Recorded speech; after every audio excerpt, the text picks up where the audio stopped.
is the role of apologetics, especially with the unbeliever? That's a good question. One of the primary objections to apologetics, at least as it's typically practiced, is that it's not consistent with election. It's not consistent with a monergistic view of conversion. So the idea is that it's Arminian in some sense, right? Or it's Roman Catholic. Yeah. It's premised on this idea that people have the freedom to respond or not respond to the kinds of arguments that are being made. And so there are people that would think that, apologetics has really no place, or there are people that rethink apologetics and take it in different directions so that, they kind of treat non-believers as being like sub-rational or something. And I'm not sure, still not sure how that is supposed to work, how you're supposed to do apologetics if you don't think that there's anything that you share in common with believers, at least insofar as I had a full hour, I had like an hour video on presuppositionalism, and you've discussed that a lot with me. Right. So go on. But leaving that aside, because that's a whole other can of worms. That's a whole other topic. I think there's a very easy way to understand how apologetics works. It might not be totally obvious, but I think once you think about it, then you can see how it makes sense and how it's really not in any way a problem for somebody who affirms a Lutheran view of conversion. So what apologetics does, first of all, we're not going to say that apologetics works apart from the Spirit or works independently from the Spirit.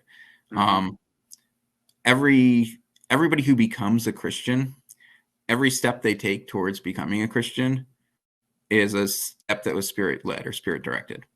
So the only steps that are not are the ones where they're walking away in some way, right? They're moving in the other direction. So everything they do that leads them to become a Christian, the Spirit's empowering that, and the Spirit's behind it.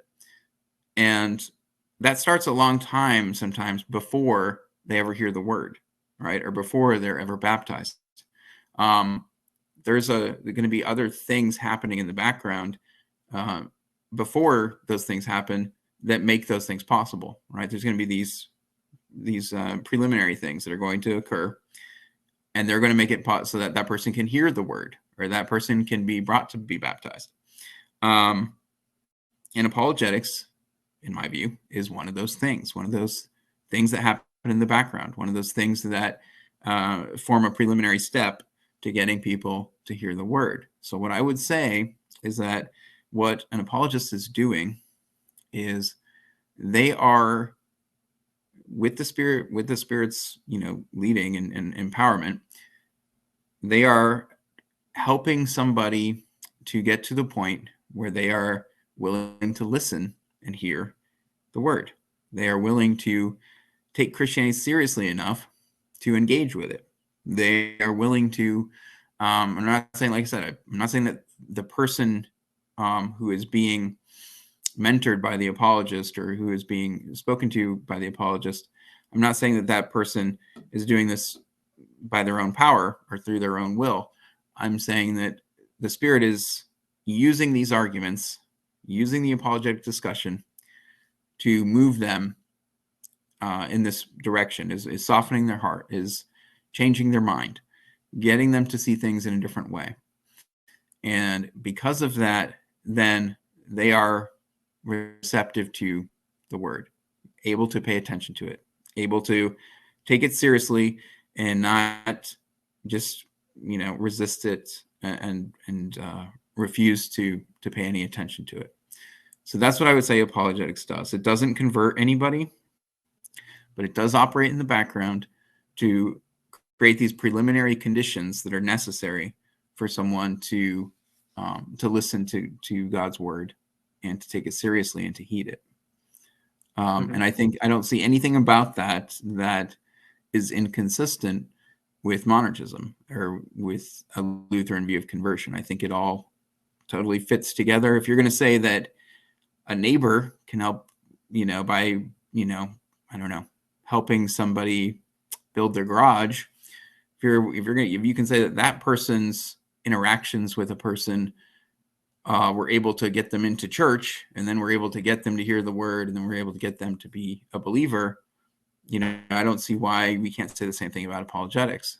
So any interaction, any relationship, any of those things can be means. Any conversation can be a Yeah. means to get somebody into church and get somebody to be reading their Bible. Um, and apologetics is just one of those types of conversations. And for a certain type of person, it might be a type of conversation that person needs. So some people don't need apologetics. At least they don't, it doesn't have much of a role to play in their deciding to go to church and then, heed what the pastor has to say and take it to heart. But other people do, right? Especially people who have, for whatever reason in their background, they have unanswered questions about the truth of Christianity, right? Or they have doubts, or they are unsure of which religion is true, or things like that.